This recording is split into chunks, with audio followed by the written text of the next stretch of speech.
Hey, what's up guys? Good morning sa inyo lahat. Tayo ay lalakad na naman papunta sa branch dahil may bisita tayo ngayon. Hindi na ako nagmoto kasi kamahal ng gasolina guys. Mumumulobi tayo sa gasolina. Yan, kailangan magtipid. Kailangan magtipid-tipid. Magbus, maglakad. Muna ano natin as usual yung ginagawa natin dati. Kaya naman gawin. Kunting adjust lang ng time. Tsaka exercise na din. Kasi pagka sa moto sakay sa moto, sa work, baba ka, lakad ka lang ng konti. Sa bahay, ganun din. Pag gantong public transport tayo, tipid na tayo, makapag-exercise pa. Kaya yun ang unang gagawin natin itong week na to. Depende, next week pwede din, Lunes. Kukunin ko yung moto Lunes and Friday.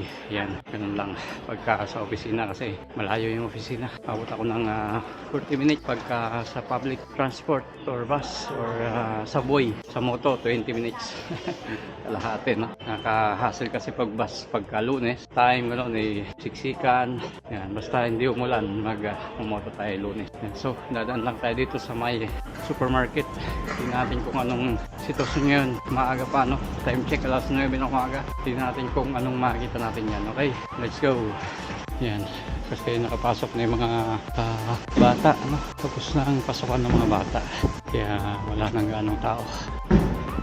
Yan tayo ngayon dito sa may tawag nito public market, yung sa pinakasikat sa buong mundo na public market. Yan, tingnan natin ang sitwasyon. Malamang naglalagay pa lang ng mga paninda, nag-aayos. Yan, kaya let's go, lapit na tayo. Ito na tayo sa likod ng supermarket. Yan, ganda ng building na to. Yan, modern design, no? And ito na yung likod. Wala pang galong tao dahil maaga pa nga. Pagkahapon to, daming tumatambay dito guys. Tambay ng mga ano dito, mga street people. Yan, may mga kawain nating tayong namili ng goods yan, pang papaitan malamang. First time kong lumaan dito ng ganitong kaaga guys. Tingnan natin ang sitwasyon. Okay, uy, let's go. Close pa yung mga tindahan. Yan, mga ito kainan, nagbubukas pa lang, no? Ayan, no? Pagbukas pa lang, kaya maga-maga pa. Time check. Ito yung size da 9:24 ng umaga. Ayan, no? Gaganda ng mga isla guys, oh. Ang gaganda, oh. Bagong bago. Yun, oh, pagkadami. Ito fish, lahat to isda. Lahat dito, wala, close pa yung iba, no? Ito isla lahat. Uy, sea urchin tsaka oyster, ano? Sea urchin, oh. Kain tayo niyan minsan. Puno, panay sabi naman kain, hindi naman makakain. Yan,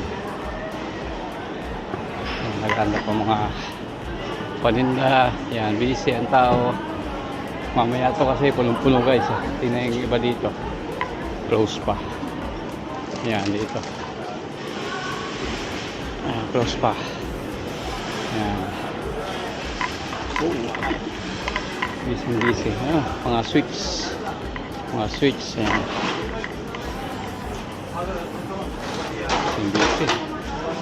Busy. Yan. Narinig nyo yung guys, Pilipino ang almost na nag-ano dito, nagtitinda mga kawain natin. So dumaan tayo dito kagabi, kahapon sa may Ramblas. Dan ulit tayo. Yan, no? One of the most famous market in the world. Dito na tayo sa Ramblas guys. Yan, napakaaga. Yan, may mga ano na dito, pulis na nagbabantay. Yun. Ayan, ang sitwasyon ngayon dito. Hindi ko lang napansin itong building na to, no? May ano pala yun, tawilan. Yan, May kuya, oh, Pilipino yan. Nakausap ko na yun dati, taga Ilocos yata. Ayan. Yun guys, malapit na tayo dito sa May Port. Ayan, paganda ng sikat ngayon, hindi gaanong malamig. Tingnan natin guys kung makakabili tayo ng pandesal. Yan sa may Filipino store.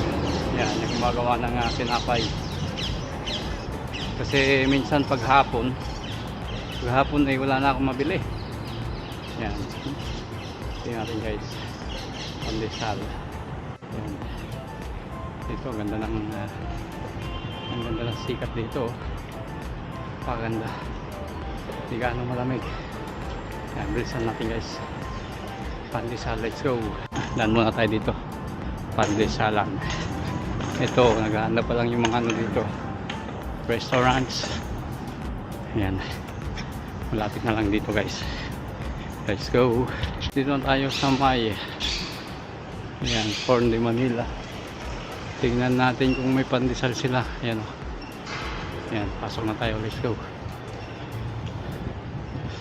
Yan. Ube. Oh. Ito. Panglikot po. Panglikot.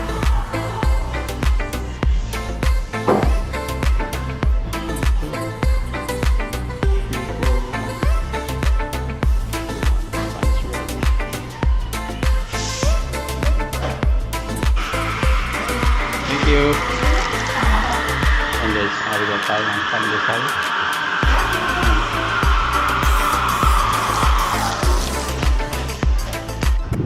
So yun guys, nakabili tayo ng pandesal.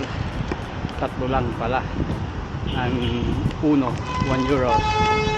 Tatlong pieces. So yun guys, ito yung pandesal nila. Tingnan natin kung anong lasa. Bali 60 pesos. 60 pesos. Tatlo. 16 tatlo. Kaya, tig 20 ang isa. 20 pesos ang isa guys. Sa Pilipinas, 10 pesos yata eh. Okay na. First bite. Lambot. Kaya lang.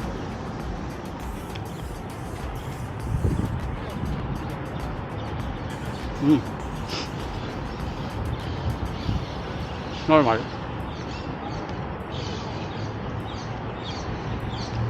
Ayos naman siya guys.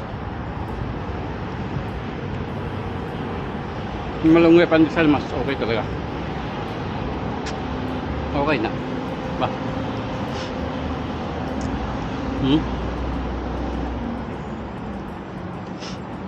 Ba, malamig dito. Nisuon pa naman ako.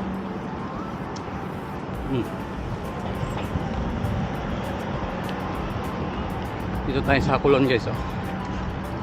Columbus, pointing Philippines.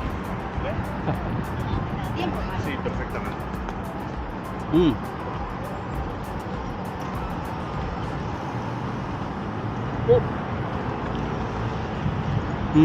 Okay naman siya guys.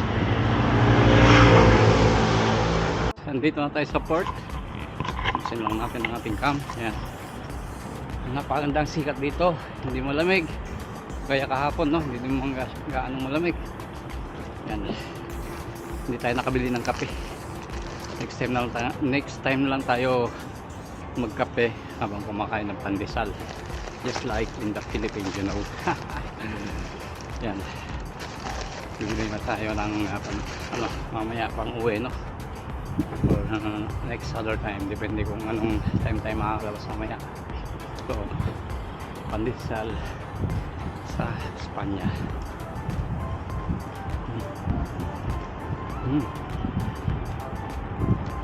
Kulang sa lasa guys. Tingnan natin dito. Pandesal dito sa Spain yun.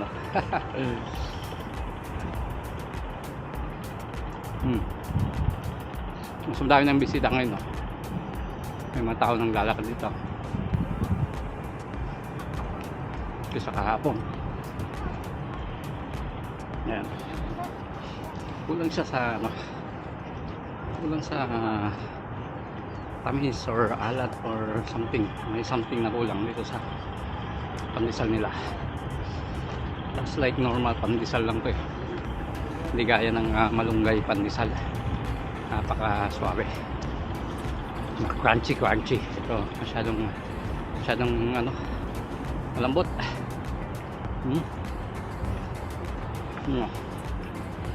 Ka ba naman naglalakad do, tapos makain ng pandesal, yun o, ilang view mo, baka scenic view, yun o, yun.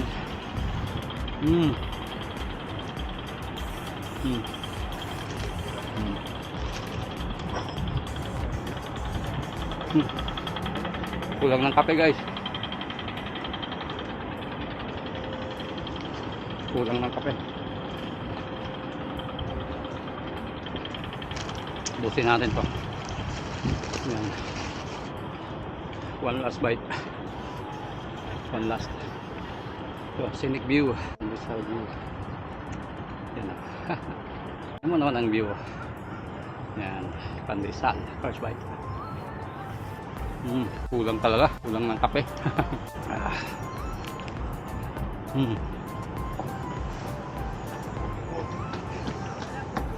Siyempre, tapon natin yung papel.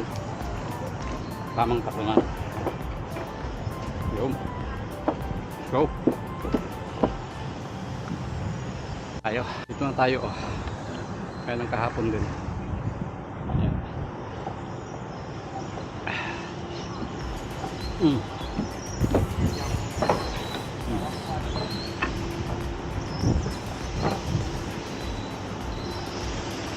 Kaya dadaan dito. Tulungan tayo sa kabila. Kaya namang ano dyan, no? Maningay. Ano tayo? Maningay yung hagdan.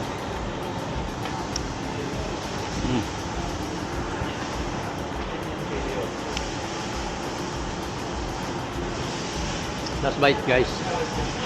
Last bite. Oh.